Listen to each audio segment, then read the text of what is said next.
கொண்டிருக்கிறார், மாற்ற போகிறார், தரித்திரம் இல்லாமல் வாழ வைக்க போகிறார். ஹல்லேலூயா. எத்தனை பேர் நம்புறீங்க? எத்தனை பேர் விசுவாசிக்கிறீங்க? கர்த்தருடைய ஆவியானவர் என் மேல் இருக்கிறார். ஏன் இருக்கிறார்? என் தரித்திரத்தை மாற்ற, என்னால் அநேகருடைய தரித்திரத்தை சரிப்படுத்த. ஹல்லேலூயா. இருதயம் நறுங்குண்டவர்களை, அப்ப இரண்டாவது என்னை குணமாக்க என் மேல் இருக்கிறார். கர்த்தருடைய ஆவியானவர் என் மேல் இருக்கிறது கத்த வைக்க அல்ல, கைத்தட்ட வைக்க அல்ல, விழ வைக்க அல்ல, என் தரித்திரத்தை மாற்ற. கர்த்தருடைய ஆவியானவர் என் மேல் இருக்கிறது என்னை குணமாக்க. மூணாவது, கர்த்தருடைய ஆவியானவர் என் மேல் இருக்கிறது என்னை விடுதலையாக்க. அப்ப சும்மா கர்த்தருடைய ஆவியானவர் என் மேல் இருக்கிறார், அந்நிய பாஷை பேசுனியா, கை தட்டுறியா, கீழே விழுந்தியான்னு கேட்டாங்கன்னா அவங்களுக்கு சொல்லுங்க, உண்மையாகவே பரிசுத்த ஆவியானவர் இருந்தால் அவங்க தரித்திரத்திலிருந்து வெளியே வருவாங்க, அவங்க சிறையிருப்பிலிருந்து விடுதலை ஆவாங்க, அவங்க வியாதிகளிலிருந்து குணமாவாங்க. அவர்கள் மாத்திரம் அப்படி ஆக மாட்டாங்க, அவங்களுக்குள்ள இருக்கிற அபிஷேகம் அநேகரை அப்படி ஆக்கும். அவங்க போய் ஜெபிக்கிற இடத்துல அநேகர் விடுதலை ஆவார்கள், அவர்கள் போய் ஜெபிக்கிற இடத்துல அநேகர் சுகமாவார்கள், அவர்கள் போய் ஜெபிக்கிற இடத்துல அநேகர் அற்புதங்களை பெறுவார்கள். அதான் சொல்றேன், கர்த்தருடைய ஆவியானவர் உங்க பிள்ளைங்களை நடத்த, உங்க குடும்பத்தை நடத்த விட்டுட்டீங்கன்னா போதுங்க, இது எல்லாம் டெய்லி உங்க வாழ்க்கையில நடந்துகிட்டே இருக்கும். அதான் சொல்லுவாங்க, when prayer become your lifestyle, when prayer become your habit, miracle becomes your lifestyle அப்படின்னு சொல்லுவாங்க. அப்படின்னா ஜெபமும் ஆவிக்குரிய வாழ்க்கையும் உங்களுடைய பழக்கமாய் மாறிட்டா அற்புதங்கள் உங்கள் வாழ்க்கை முறையாகவே மாறிடும். அப்படின்னா என்ன அர்த்தம்னா, டெய்லி ஜெபிக்கிறவன் டெய்லி அற்புதங்களை பார்ப்பான், டெய்லி ஆவியானவரோடு நடத்தப்படுகிறவன் டெய்லி அற்புதங்களை பார்ப்பார்கள். ஹல்லேலூயா.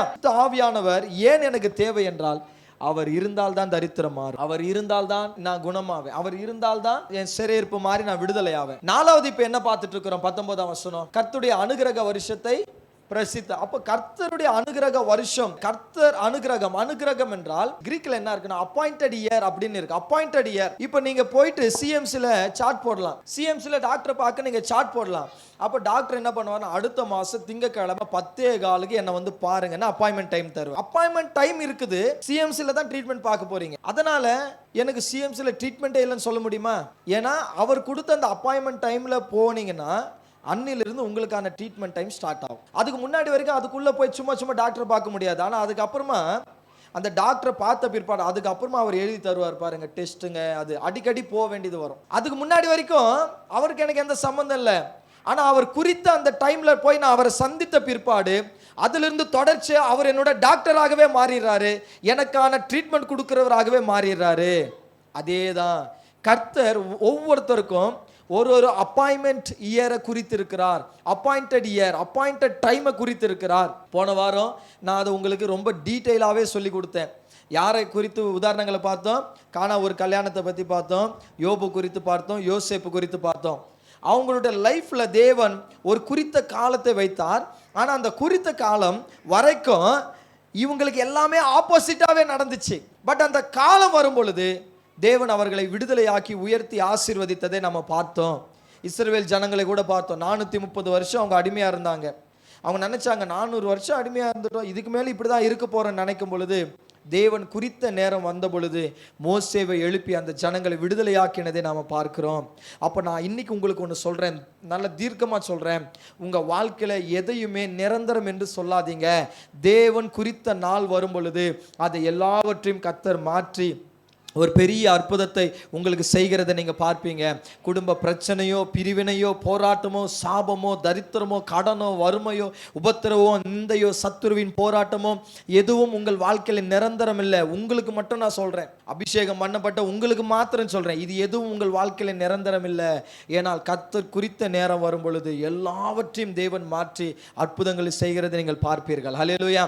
அதனால் ஆண்டு சொல்ல, சின்னவன் ஆயிரமும் கர்த்தராகிய நான் ஏற்ற கால அதை தீவிரமாய் நடப்பிப்பேன்.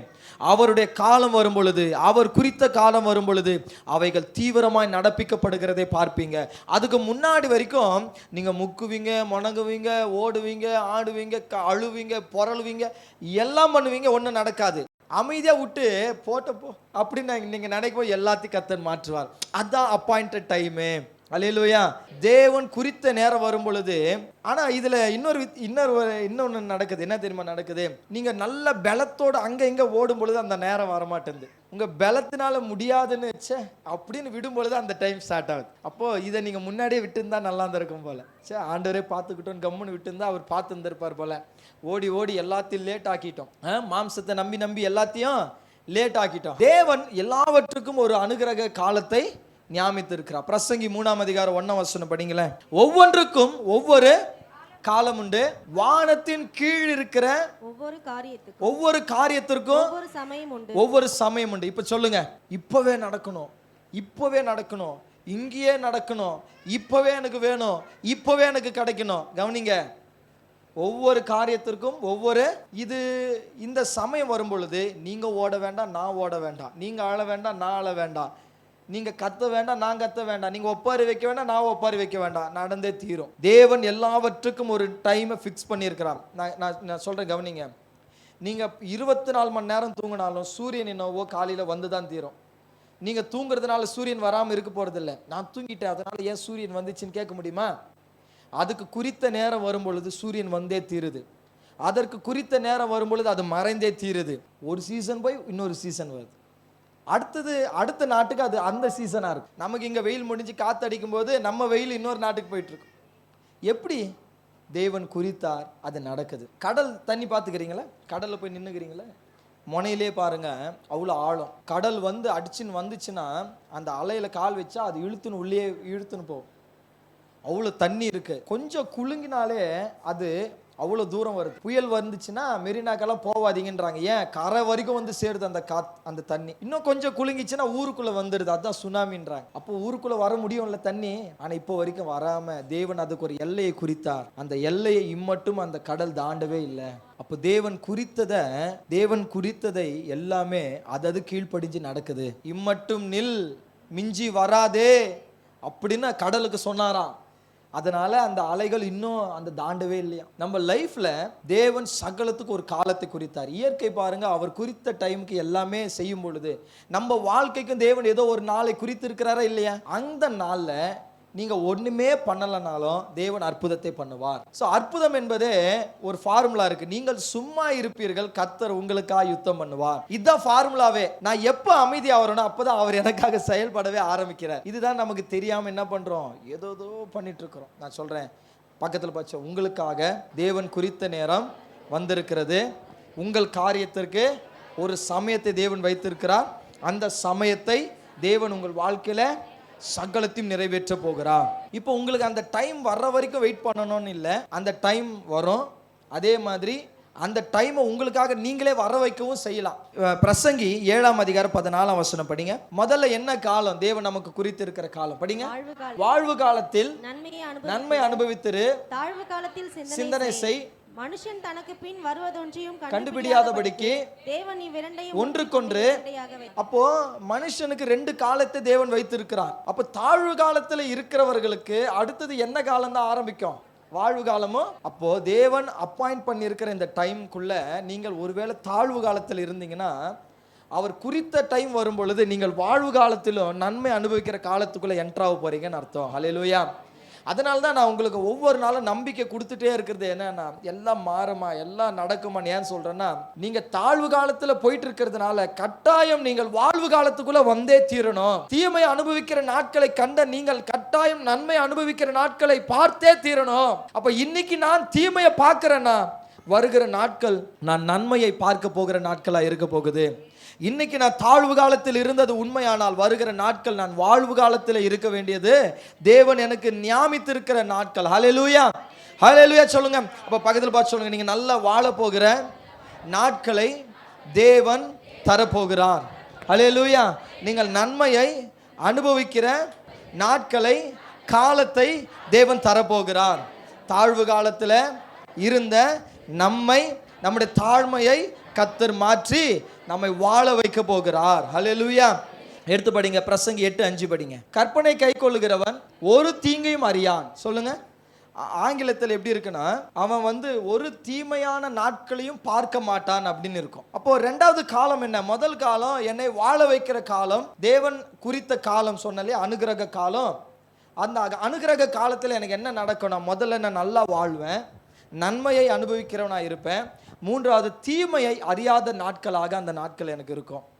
ஒரே ஒரு நாள் காலையில் எழுந்ததுலேருந்து நைட்டு தூங்குற வரைக்கும் எல்லாம் நன்மையாக நடந்தால் எப்படி இருக்கும்? எதுக்காகவும் நான் பயப்படாமல் அந்த நாளெல்லாம் நான் எதுக்காகவும் பயப்படலை, எதுக்காகவும் பதட்டப்படலை, எதுக்காகவும் நான் யோசிக்காத அப்படியே ப்ளசண்ட்டாக அந்த நாள் ஆரம்பித்ததே தெரில, முடிஞ்சதும் தெரில. அப்படியே அந்த நாள் நடந்துச்சுன்னா எப்படி இருக்கும்? அதுதான் ஆண்டவர் சொல்றார், தீமை அறியாத நாட்கள். அந்த நாட்கள் எப்படி நடக்கும்? எனக்கு எப்படி கிடைக்கும்? நமக்கு தான் தேவன் அந்த நாட்களை குறித்து இருக்கிறார். Keep the commandment shall feel no evil thing shall feel. அப்படின்னா அவன் உணரவே மாட்டான், எனக்கு தீமை இருக்குதோ, எனக்கு தீமை வருமோ என்று அவன் ஃபீலே பண்ண மாட்டானா. ஏன்னா அவனுக்கு அந்த தீமை நடக்கவே நடக்காது. ஹல்லேலூயா, ஹல்லேலூயா. எவ்வளோ அழகாக சொல்றாரு பாருங்களேன். Shall feel no evil thing. ஒரு தீமையான காரியத்தை கூட தன் வாழ்க்கையில அவன் பார்க்க மாட்டான், உணர மாட்டான். இப்படி இருக்குமா? தீமையே பார்க்காத நாள இருக்குமா யாருக்குன்னா? ஆனா தேவன் விரும்புறார் அப்படிப்பட்ட நாட்களை உங்களுக்கு தரணும். ஆனா அதுக்கு என்ன பண்ணணும்னு சொல்லுவேன். அதை பண்ணாதான் தீமையே வராத நாட்களை பார்க்க முடியும். ரெண்டாவது, என்ன நாட்களை காலத்தை தேவன் குறித்திருக்கிறார்னா, தீமையை நீங்கள் பார்க்கவே கூடாத நாட்களை தேவன் ஞாபகத்திருக்கிறார். மரணம் வரும்போது வரட்டும், அது தீர்காயுஷா நம்ம இருந்து தான் மறிக்க போறோம் அப்படின்னு முடிவு பண்ணிக்கங்க. நடுவில் எந்த தீமையையும் தேவன் எனக்கு அனுமதிக்க மாட்டார்னு விசுவாசிங்க. ஹல்லேலூயா. ஆண்டவர் என்னை தீமை அறியாத நாட்களுக்குள்ளாக நடத்த போகிறார், என் குடும்பத்தை நடத்த போகிறார், ஹல்லேலூயா, என் பிள்ளைகளை நடத்த போகிறார் அப்படி என்று நீங்க நம்பணும். ஏன்னா தேவன் குறித்த நாளில் அதுதான் உங்கள் வாழ்க்கையில் நடக்கும். ஹல்லேலூயா. எடுத்தபடி உபாகமம் 28:47 படிங்களேன். சகலமும் பரிபூர்ணமாய் இருக்கையில் நீ மனமகிழ்ச்சியோடும் களிப்போடும் சேவியாமற் போனது நிமித்தம். கர்த்தர் மூன்றாவது என்ன காலத்தை உங்களுக்கு வைத்திருக்கிறார்னா, சகலமும் உங்கள் வாழ்க்கையில் எப்படி இருக்கணும்னு விரும்புறாரு. முதல்ல நீங்க நல்லா வாழணும்னு விரும்புறாரு. ரெண்டாவது, நன்மையை அனுபவிக்கணும்னு விரும்புறாரு. மூணாவது, தீமையே பார்க்காத வாழ்க்கையை நீங்க வாழணும்னு விரும்புறாரு. நான்காவது, பரிபூர்ணமான ஒரு வாழ்க்கையை வாழ வேண்டும் என்று தேவன் விரும்புகிறார். நம்மை உண்டாக்கினவர், நம்மை உருவாக்கினவர், நம்மை சிருஷ்டித்தவர், நமக்காக ஜீவனை கொடுத்தவர், உண்மையான அன்பு இருக்கிறதுனால தான் அவர் அப்படி நினைக்கிறார். ஹல்லேலூயா, ஆமென். அப்ப நாலாவது, ஆண்டவர் எனக்கு குறித்திருக்கிற காலத்திற்குள்ளாக என்னை தேவன் கொண்டு போகும்போது என் வாழ்க்கை எப்படி மாறும்? இதை யாருக்கு சொல்றாரு? இஸ்ரவேல் ஜனங்களுக்கு சொல்றாரு. யாரை கொண்டு சொல்றாரு? மோசேவை கொண்டு சொல்றாரு. எங்க போய் நீங்க இப்படி இருப்பீங்கன்றாரு? கானானுக்குள்ள போய் இப்படி இருப்பீங்க. அப்ப கானான் என்பது தேவன் குறித்த தேசம் தானே. அப்ப தேவன் குறித்த அந்த தேசத்துக்குள்ளே கர்த்தருடைய ஜனம் போகும் பொழுது அவர்கள் பரிபூர்ணமா இருப்பார்கள், அவர்கள் மனமகிழ்ச்சியா இருப்பார்கள், அவர்கள் களிப்போடு இருப்பார்கள். அப்போ தேவன் இஸ்ரவேல் ஜனத்தை எகிப்திலிருந்து ரிலீஸ் பண்ணி கானானுக்கு கூட்டின்னு போனதே அவங்க அங்கே மகிழ்ச்சியாக இல்லை, பரிபூர்ணமாக இல்லை, களிப்பாக இல்லை. நான் கொண்டு போகிற தேசத்தில் அவர்கள் மகிழ்ச்சியாக, களிப்பாக, சந்தோஷமாக, பரிபூர்ணமாக இருக்க வேண்டும் என்று தான் தேவன் விரும்பி அந்த தேசத்துக்கு நடத்தி கொண்டு போகிறார். ஹல்லேலூயா. அப்போ தேவன் உங்களை இருளின் அதிகாரத்திலிருந்து, பாவத்தின் அதிகாரத்திலிருந்து, சாபத்தின் வல்லமையிலிருந்து ஏன் விடுதலையாக்கினார்? ஏன் விடுதலையாக்கினார்? இஸ்ரவேல் ஜனத்தை ஏன் விடுதலையாக்கினார்? கானானுக்குள்ள கொண்டு போய் அவர்களை இவ்விதமாய் ஆசீர்வதிக்க. அப்ப என்னை தேவன் விடுதலையாக்கினது எதற்கு? இருளின் அதிகாரத்திலிருந்து என்னை விடுதலையாக்கினவர் தமது அன்பின் குமாரனுடைய ராஜ்யத்தில் என்னை வச்சு இந்த பரிபூர்ணத்தையும் மகிழ்ச்சியும் களிப்பாய் என்னை வாழ வைப்பதற்காக. நான் இப்ப சொல்றேன், நல்லா புரிஞ்சுக்கங்க. தேவன் குறித்த நாளுக்குள்ளே நாம வந்திருக்கிறோம். தேவன் குறித்த அந்த நேரம் நமக்கு ஆரம்பிச்சிருக்குது. ஹல்லேலூயா. இன்னிலிருந்து அந்த நேரத்தை நீங்க தான் அப்படியே காப்பாத்திக்கணும். ஹல்லேலூயா. எல்லாமே நல்லா நடக்கும். அப்போ ஆண்டவர் எனக்கு குறித்திருக்கிற அந்த நாளில் நான் எப்படி இருப்பேன்? பரிபூர்ணமா இருப்பேன், மகிழ்ச்சியா இருப்பேன், களிப்போடு இருப்பேன். அப்போ கர்த்தர் எனக்கு எதை குறித்திருக்கிறார் சொல்லுங்க? என் வாழ்க்கைக்கு பரிபூரணத்தை குறித்திருக்கிறார். நான் அறகுறையா வாழணும், நான் குறைவாக இருக்கணும், எனக்கு வாழ்க்கையில் பற்றாக்குறை இருக்கணும்னு தேவன் விரும்பலை. நான் பரிபூர்ணமாக இருக்க வேண்டும் என்றே தேவன் விரும்புகிறார். நான் மனமகிழ்ச்சியாய் வாழ வேண்டும் என்றே தேவன் விரும்புகிறார். நான் களிப்போடு வாழ வேண்டும் என்றே தேவன் விரும்புகிறார். ஹல்லேலூயா. அதற்காக தான் எனக்காக ஒரு நேரத்தை குறித்தார். அந்த நேரம் வரும் பொழுது இதெல்லாம் என் வாழ்க்கையில் நடக்க ஆரம்பிக்குது. இந்த சிம்டம்ஸ் ஆல்ரெடி உங்கள் லைஃப்பில் தெரிய ஆரம்பிச்சிடுச்சு. நீங்கள் எதிர்பார்த்த நிறைய விஷயங்களை தேவன் உங்களுக்கு செய்து கொண்டு இருக்கிறார். இதெல்லாம் எதை குறிக்குதுன்னா, உங்களுக்கான பரிபூரணத்தின் நாட்கள், உங்களுக்கான மனமகிழ்ச்சி நாட்கள், உங்களுக்கான களிப்பின் நாட்களை தேவன் ஆரம்பிச்சு இருக்கிறார் என்பதை இது காட்டுது. ஹல்லேலூயா. உபாகமம் 32:13-15. பூமியில் உயர்ந்த ஸ்தானங்களின் மேல் அவனை ஏறி வர பண்ணினார். வயலில் விளையும் பலனை அவனுக்கு புசிக்க கொடுத்தார். கண்மலையில் உள்ள தேனையும் கற்பாறையில் இருந்து வடியும் எண்ணெயையும் அவன் உண்ணும்படி செய்தார். பசுவின் வெண்ணையையும் ஆட்டின் பாலையும் பாசானில் மேயும் ஆட்டுக்குட்டிகள், ஆட்டுக்கடாக்கள், வெள்ளாட்டுக்கடா இவைகளுடைய கொழுப்பையும் கொழுமையான கோதுமையையும் ரத்தம் போன்ற சுயமான திராட்சை ரசத்தையும் சாப்பிட்டாய். யெஷூரன் கொழுத்து போய் உதைத்தான். அந்த தேசத்துல, கானான் தேசத்துல கர்த்தர் தம் ஜனத்தை எப்படி நடத்தினார்? அவர் குறித்த அந்த தேசத்துல அந்த ஜனத்தை தேவன் கொண்டு போய் சேர்த்த பின்னாடி அந்த ஜனத்தை தேவன் எப்படி நடத்தினார் என்றால், பரிபூர்ணமாய் நடத்தினார், மனமகிழ்ச்சியாய் நடத்தினார், களிப்பாய் நடத்தினார். அடுத்தது 13ஆம் வசனம் சொல்லுது, உயர்ந்த ஸ்தானங்களில் அவர்களை ஏறி வர பண்ணினார். உயர்ந்த ஸ்தானம், ஹை பொசிஷன்ல, ஒரு உயர்ந்த ஸ்டேட்டஸ்ல கர்த்தர் தம் பிள்ளைகளை வச்சார். நீங்க நினைக்கிறீங்க, என் தெருவிலே நான் தான் கஷ்டப்படுறேன், என் சொந்தக்காரங்களே நான் தான் கஷ்டப்படுறேன், உங்களை ஏன் தெரியுமா அழைச்சாரு? இப்ப சொல்றேன், நல்லா எழுதி வச்சுக்கோங்க. தேவன் உங்களை அழைத்ததே பூமியின் உயர்ந்த ஸ்தானங்களிலே உங்களை அமர பண்ணுவதற்காக தான். ஒரு ஹை பொசிஷனில் உங்களை வைக்கணும், ஒரு உயர்ந்த ஸ்டேட்டஸில் உங்களை வைக்கணும், உங்கள் பிள்ளைகளை வைக்கணும்னு தேவன் விரும்புகிறார். ஹல்லேலூயா. நான் சொல்கிறேன், உங்கள் குடும்பத்தை பார்க்கும்போது எங்கள் சொந்தக்காரங்க மத்தியிலேயே என்னை தான் தேவன் இன்னும் உயர்த்த போகிறார் நம்புங்க.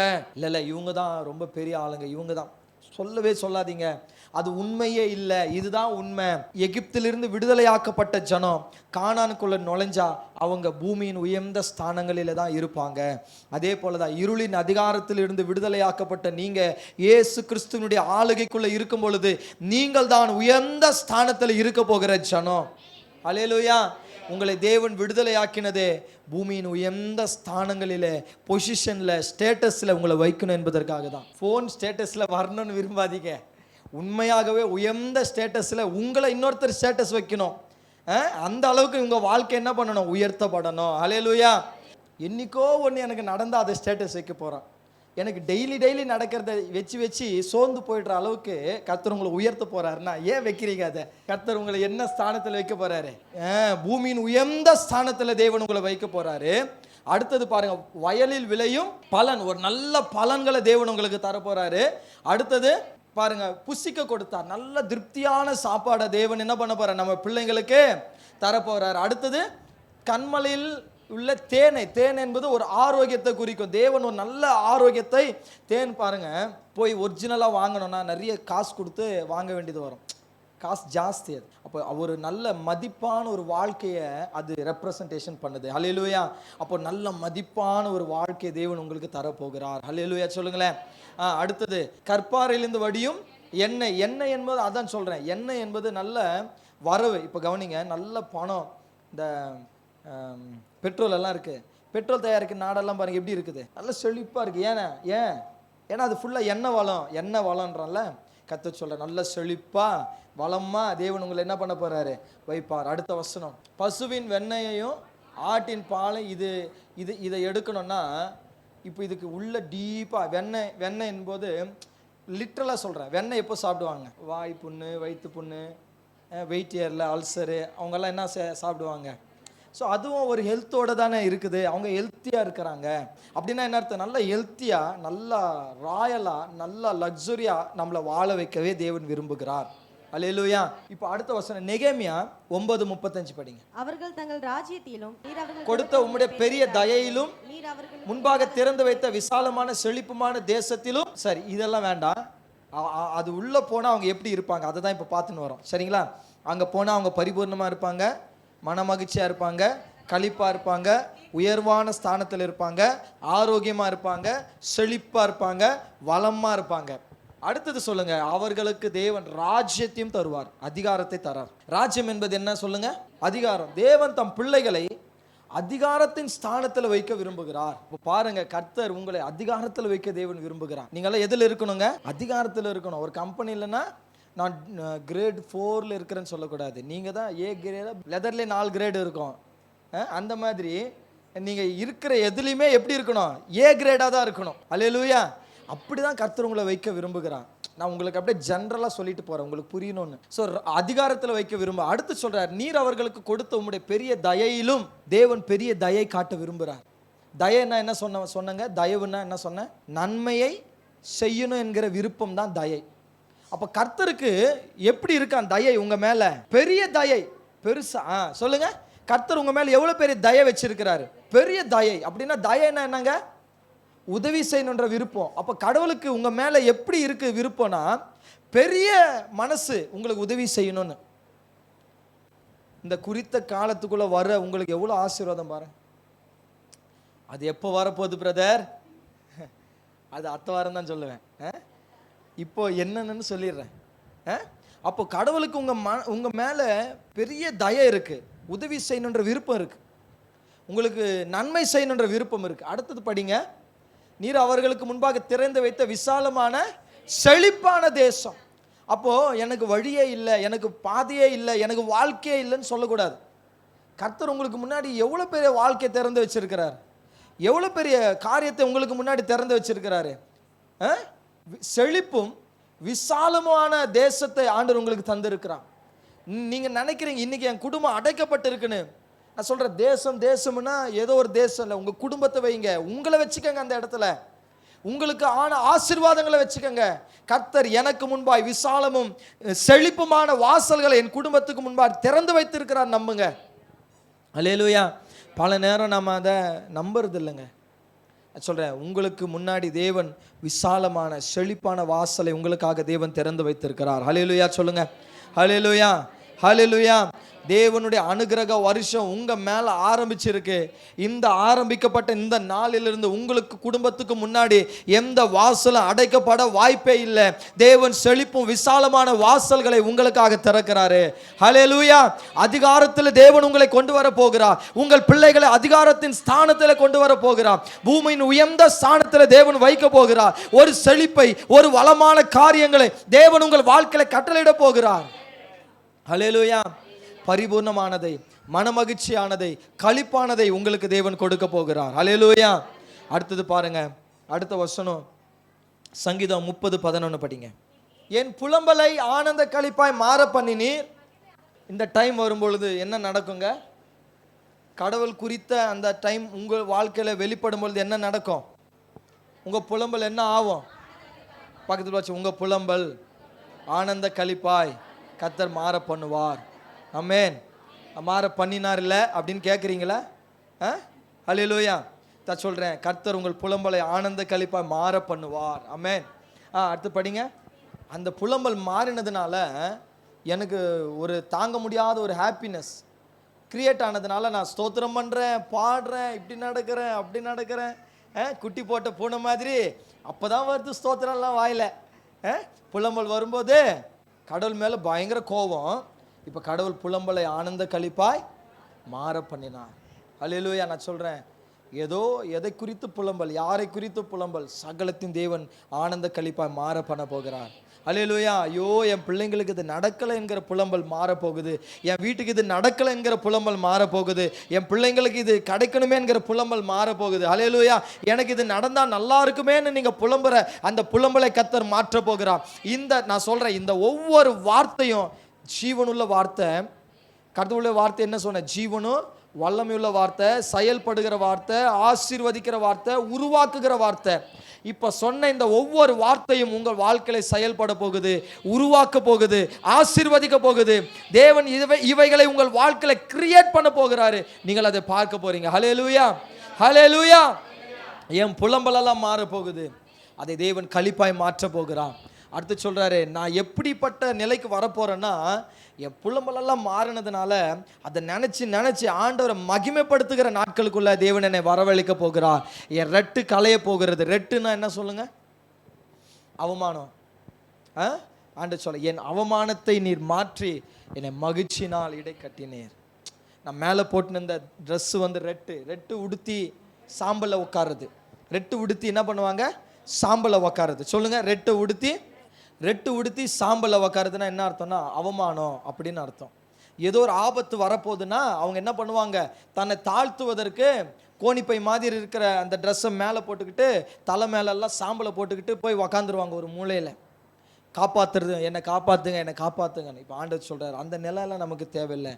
ஆண்டவர் நம்முடைய ரெட்டை களைத்து போட்டு மகிழ்ச்சி என்னும் கட்டினால் நம்ம எடை கட்டினார். ஹல்லேலூயா, ஹல்லேலூயா. இப்போ நான் சொல்கிறேன், இந்த வார்த்தை ஒவ்வொன்றுமே உங்கள் வாழ்க்கையில் நிறைவேற்ற போகிறார். எத்தனை பேர் நம்புறீங்க? எத்தனை பேர் விசுவாசிக்க போகிறீங்க? நான் சொல்கிறேன், அனுகிரக வருஷத்திற்குள்ளாக ஆவியானவர் உங்களை நடத்தும் பொழுது, நான் சொல்கிறேன், ஆவியானவர் இருக்கிற அந்த நாள் அனுகிரக வருஷம்தான். கர்த்தர் சொல்கிறேன், இன்றைக்கே அந்த ரட்சிப்பினால், இன்றைக்கே ரட்சணை நாள். ஏற்கனவே நான் உங்களுக்கு சொல்லியிருக்கிறேன், அது என்னைக்கோ வரப்போகிற நாள் இல்லை. என்னைக்கெல்லாம் நீங்கள் ஆவியானவரால் நடத்தப்படுகிறீர்களோ அன்னைக்கு எல்லாமே அது அனுகிரக வருஷம்தான். இன்னும் நான் பின்னாடி சொல்லுவேன், ஆனால் முன்னாடி ஒன்று உங்களுக்கு ஒரு கன்க்ளூஷனாக சொல்லிடுறேன். ஆவியானவரால் நிரப்பப்பட்டு ஆவியானவரால் நடத்தப்படுகிற ஒவ்வொரு நாளும் உங்களுடைய அனுகிரக வருஷம்தான். அந்த ஒவ்வொரு நாளும் இது போல அற்புதங்கள் உங்கள் வாழ்க்கையில் நடந்துக்கிட்டே இருக்கும். அன்னைக்கு ஆண்டவர் என்ன புலம்பல வைக்க மாட்டார், என் புலம்பல ஆனந்த கழிப்பை மாற பண்ணுவார். அன்னைக்கு ஆண்டவர் என்னை அவமானத்தில் வைக்க மாட்டார், என்னை மகிழ்ச்சினால் நிரப்புவார். நான் பூமியின் உயர்ந்த ஸ்தானங்களில் வருவேன். கர்த்தர் என்னை அதிகாரத்தில் வைப்பார், பரிபூரணத்தில் வைப்பார், செழிப்பில் வைப்பார், வளமான வாழ்க்கையில் என்னை நிறுத்த போகிறார். ஹல்லேலூயா.